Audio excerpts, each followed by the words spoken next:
Item ಯಾವುದೇ ಇರಲಿ try ಮಾಡಿ ಆಚಿ ಚಿಕನ್ ಮಸಾಲಾ. ಡೆಫಿನೆಟ್ಲಿ ನಮ್ಮ ಸಿನಿಮಾ ಪ್ರೇಕ್ಷಕರು ಅಂದ್ರೆ ನಿಜವಾಗ್ಲೂ ತುಂಬಾ ಸಿನಿಮಾನ ಇಷ್ಟಪಟ್ಟು ಮನ್ಸಾರೆ ಸಿನಿಮಾನ ನೋಡೋರಿಗೆ ಖಂಡಿತ ಇದು ಖುಷಿ ಕೊಡುತ್ತೆ.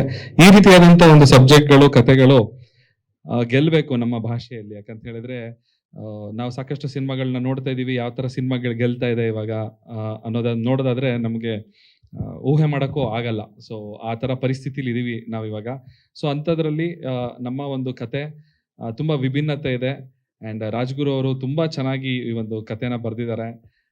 ಈ ಕಥೆನೇ ಮೇನ್ ಕಾರಣ ನಾನು ಈ ಒಂದು ಸಿನಿಮಾ ಮಾಡಬೇಕು, ಒಬ್ಬ ನಟನಾಗಿ ನಾನು ಇಂಟ್ರಡ್ಯೂಸ್ ಆಗಬೇಕು ಅಂತ ಅನ್ಕೊಂಡಿದ್ದು. ಏನಕ್ಕೆ ಅಂದರೆ just because of the story. ಆ ಸ್ಟೋರಿ ಅಷ್ಟು ಗ್ರಿಪ್ಪಿಂಗ್ ಆಗಿದೆ, ಅಷ್ಟು ಚೆನ್ನಾಗಿದೆ ಆ್ಯಂಡ್ ಮನಸ್ಸಿಗೆ ಒಂದು ಖುಷಿ ಕೊಡುತ್ತೆ. ಈ ರೀತಿಯಾದಂಥ ಪ್ರಯತ್ನಗಳು ಗೆಲ್ಲಬೇಕು. ಯಾಕಂತ ಹೇಳಿದ್ರೆ ದೊಡ್ಡ ದೊಡ್ಡ ಸಿನಿಮಾಗಳು ಮಾಡ್ತಾ ಇದ್ದಾರೆ, ಅವರು ದೊಡ್ಡ ಮಟ್ಟದಲ್ಲಿ ರಿಲೀಸ್ ಮಾಡ್ತಾರೆ, ಅವ್ರದಂಥ ದೊಡ್ಡ ಸ್ಟ್ರಾಟಜಿಗಳಿರುತ್ತೆ, ಮಲ್ಟಿ ಲ್ಯಾಂಗ್ವೇಜಲ್ಲಿ ಮಾಡ್ತಾರೆ, ಬೇರೆ ಬೇರೆ ಭಾಷೆಗಳೆಲ್ಲ ಸಿನಿಮಾ ಡಬ್ಬಿಂಗ್ ಆಗುತ್ತೆ.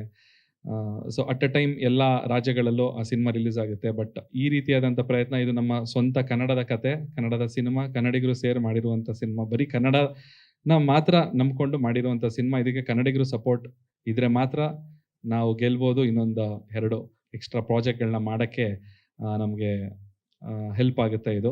ಸೊ ಈ ರೀತಿಯಾದಂಥ ಕತೆಗಳನ್ನ ಗೆಲ್ಲಿಸ್ಬೇಕು ಅಂತ ನಾನು ಕೇಳ್ಕೊಳ್ತೀನಿ. ಬನ್ನಿ ಸಿನಿಮಾ ನೋಡಿ ಥಿಯೇಟ್ರಲ್ಲಿ, ಖಂಡಿತವಾಗ್ಲೂ ನಿಮಗೆ ಖುಷಿ ಆಗುತ್ತೆ. ಏಪ್ರಿಲ್ 17ನೇ ತಾರೀಕು ಗೋವಿಂದರಾಜ್ ಸರ್ ಈ ಸಿನಿಮಾನ ಪ್ರೊಡ್ಯೂಸ್ ಮಾಡಿದ್ದಾರೆ.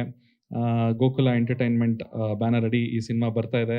ಈ ಕತೆಗೆ ಇವರು ಬಂಡವಾಳ ಹಾಕಿರೋದು ಅವರ ಒಂದು ಟೇಸ್ಟ್ ಏನಿದೆ, ಸಿನಿಮಾ ತೆಗಿಬೇಕು, ನಾನೊಬ್ಬ ಪ್ರೊಡ್ಯೂಸರ್ ಆಗಿ ಕನ್ನಡ ಸಿನಿಮಾ ಇಂಡಸ್ಟ್ರಿಯಲ್ಲಿ ಹೆಸರು ಮಾಡಬೇಕು ಅಂತ ಅವರು ತುಂಬ ಕನಸು ಕಟ್ಕೊಂಡಿದ್ದಾರೆ, ಒಳ್ಳೊಳ್ಳೆ ಸಿನಿಮಾಗಳನ್ನ ಮಾಡಬೇಕು ಅಂತ. ಸೊ ಈ ರೀತಿಯಾದಂಥ ಸಬ್ಜೆಕ್ಟಿಂದ ನೀವು ಸ್ಟಾರ್ಟ್ ಮಾಡಿರೋದು, ಆಲ್ರೆಡಿ ನೀವು ಮುಂಚೆ ಬೇರೆ ಬೇರೆ ಸಿನಿಮಾ ಪ್ರೊಡ್ಯೂಸ್ ಮಾಡಿದ್ರೆ, ಬಟ್ ಈ ರೀತಿಯಾದಂಥ ಒಂದು ಜರ್ನಿನ ನೀವು ಸ್ಟಾರ್ಟ್ ಮಾಡ್ತಾ ಇದ್ದೀರಾ. ಅಂದರೆ ಹೊಸ ಪ್ರತಿಭೆಗಳಿಗೆ, ಹೊಸ ರೀತಿಯಾದಂಥ ಕಥೆಗಳಿಗೆ ನೀವು ಆದ್ಯತೆ ಕೊಟ್ಟಿದ್ದು ನಮಗೆ ತುಂಬ ಖುಷಿ ಆಯಿತು.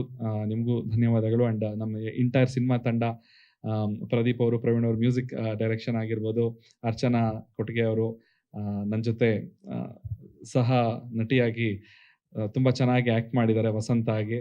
ಆ್ಯಂಡ್ ಸುದೇಶ್ ಶಾಸ್ತ್ರಿ ಅವರು ನನ್ನ ಮೇಷ್ಟ್ರಾಗಿ ನನಗೆ ಆ್ಯಕ್ಟಿಂಗ್ ಫಸ್ಟು ನಾನು ಸ್ಟಾರ್ಟ್ ಮಾಡಬೇಕು ಅಂತ ಅವ್ರನ್ನ ಯಾಕೆ ಅವ್ರ ಡೈರೆಕ್ಷನ್ ಅಡಿಯಲ್ಲಿ ನಾನು ಸ್ಟಾರ್ಟ್ ಮಾಡ್ಬೇಕು ಅಂದ್ಕೊಂಡೆ ಅಂತ ಹೇಳಿದ್ರೆ, ಬಿಕಾಸ್ ಅವರು ರಂಗಭೂಮಿಯಲ್ಲಿ ತುಂಬ ಶ್ರಮಪಟ್ಟು ಕೆಲಸ ಮಾಡಿ ಒಂದು ಹೆಸರು ಮಾಡಿದವರು. ರಾಜ್ಗುರು ಅವರು ಅಷ್ಟೇ